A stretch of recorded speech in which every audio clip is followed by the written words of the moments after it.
তো হয়ে গেছে আমি সফর। তো ফাইনালি ভাই কিছুক্ষণ আগে তাণ্ডবের প্রেস মিট ভাই হয়ে গেল। তো তাণ্ডবের প্রেস মিট হয়ে গেল, এটার পরে আমরা আশা করেছিলাম যে তাণ্ডবের ট্রেলারটা ভাই আজকে আসবে, কিন্তু ভাই তাণ্ডবের প্রেস মিট পার হয়ে গেল, 1 ঘন্টা হয়ে গেল, কিন্তু আমি কোনো ধরনের ভিডিও বানাই নাই।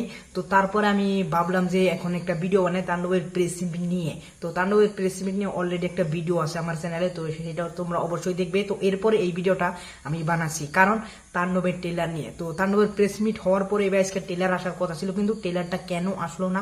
তাণ্ডবের ট্রেলার কি আদৌ আসবে না? ম্যাজিস্ট্রেট শাকিব খানের যেগুলো সিনেমা আসে নীতি নিয়ম পালন করে যে কোনো সিনেমার ট্রেলারই আমরা দিব না, সেটা ভাই শুরু হয়েছে কোথায় থেকে?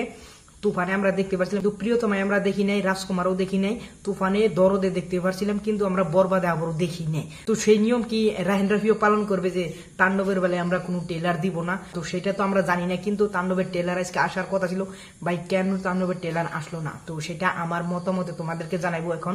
তো তাণ্ডবের ট্রেলার ভাই আজকে কেন দিল না সেটা তো পুরোপুরি ভাবে আমি বলতে পারবো না, কিন্তু এটা বলতে পারবো যে তাণ্ডবের যেটা প্রেস মিট হইলো আজকে, তো প্রেস মিটটাই ভাই অনেক অনেক হাইপ তুলে দিয়েছে তো তাণ্ডব সিনেমাটা দেখার জন্য। এবং কি মেগাস্টার শাকিব খান স্বয়ং যেখানে আসে, যেখানে উপস্থিত হয়, সেখানে ভাই একটা ওরা কাজ করে, এবং কি সেই ইন্টারভিউগুলো ভাই পুরো ভাইরাল হয়ে যায়। তো সেটা তোমরা নিমেষেই দেখতে পারছো যে পুরো চ্যানেলে সেই বাংলাদেশের বড় বড় মিডিয়া হাউসে মেগাস্টার শাকিব খানের ইন্টারভিউ চলতেছে এবং কি তাণ্ডবের প্রমোশন হইতেছে।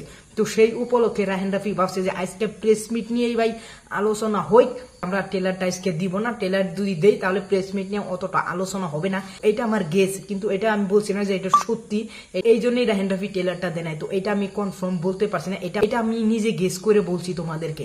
তো ওভারঅল কালকে ট্রেলার আসতে পারে। তো আজকে তো প্রেস মিটের জন্য তাণ্ডবের ট্রেলার দিল না, আগামীকালের পরের দিনকে ভাই ঈদের দিনকে তাণ্ডব সিনেমাটা মুক্তি পাবে। তো আর আছে মাত্র আজকের দিন গেলে ভাই কালকের মধ্যে রেখে পরশু দিনকে ঈদ। তো ঈদের একদিন আগে তাণ্ডবের ট্রেলার আমরা দেখতে পারি কি জানি। তো তাণ্ডবের ট্রেলার আগামীকাল দেয় তাহলে 11:30টায় দিলে বেস্ট হবে, ফোরকাস্টের মতন সকাল সকাল বেলায় দিলে ভাই সারাদিন প্রমোশন হবে, রাত বেলা প্রমোশন হবে, দিনে ভাই তাণ্ডব সিনেমাটা দেখতে যাবে। আর যদি রাত্রে বেলায় সিনেমাটা ট্রেলার দেয় তাহলে ভাই অতটাও ভালো প্রমোশন হবে না। তো আমার মনে হচ্ছে কালকে সকালবেলায় ট্রেলার আসতেও পারে, এবং কি ট্রেলার ছাড়াও কি জানি রাহেন রাফি তাণ্ডব সিনেমাটা মুক্তি দিতে পারে, কারণ মেগাস্টার শাকিব খান যেখানে আছে সেখানে ভাই কোনো সিনেমার ট্রেলার টিজার লাগে না। কিন্তু এটা আমাদের দুঃখজনক ব্যাপার যে মেগাস্টার শাকিব খান যে সিনেমাই থেকে সেই সিনেমায় ভাই ট্রেলার টিজার আমরা দেখতেই পারি না। বরবাদের বেলায় একটা খালি টিজার দেখলাম, টিজারের পরে ভাই গান কিছু দেখলাম, আমরা কিছু পোস্টার দেখলাম, এবং কি সেকেন্ড লুক দেখার পরে বরবাদ সিনেমাটা হলে রিলিজ দিয়ে দিল, সেই সিনেমাটা ভাই ইন্ডাস্ট্রি হিট হয়ে গেল। তো সেটাকে অব্যাহত রেখে ভাই রাহেন রাফি এখন সেটাকে নিয়ে ফলো করার চেষ্টা করতে আসে যে আমরাও ট্রেলার টিজার কিছু দেবো না, সেইগুলো দিলে কি জানি কিছু নেগেটিভিটি হবে, তো সেই কারণে আমরা কিছু দিব না, এখন ডাইরেক্ট আমরা সিনেমাটা রিলিজ দিব। তো সেটাও হতে পারে। তো ওভারঅল আমি কনফার্ম বলছি না যে ট্রেলার ভাই দিবেই না। তো গতকাল যদি ট্রেলার দেয় তাহলে অনেকটাই ভালো। এবং ওভারঅল আমার একটা যে মেগাস্টার শাকিব খান যে সিনেমায় থাকে সেই সিনেমার কোনো ট্রেলার আসে না। ওভারঅল তোমরা অবশ্যই বলে যাবে যে তাণ্ডবের ট্রেলার কি আগামীকাল আসবে কি আসবে না, তা সেটা অবশ্যই তোমরা কমেন্টে বলে যাবে। আর যদি ওভারঅল আমার এই ভিডিও তোমাদের কাছে ভালো লাগে অবশ্যই একটা লাইক করবে। পরবর্তী ভিডিওতে দেখা হচ্ছে। Thanks for watching, by.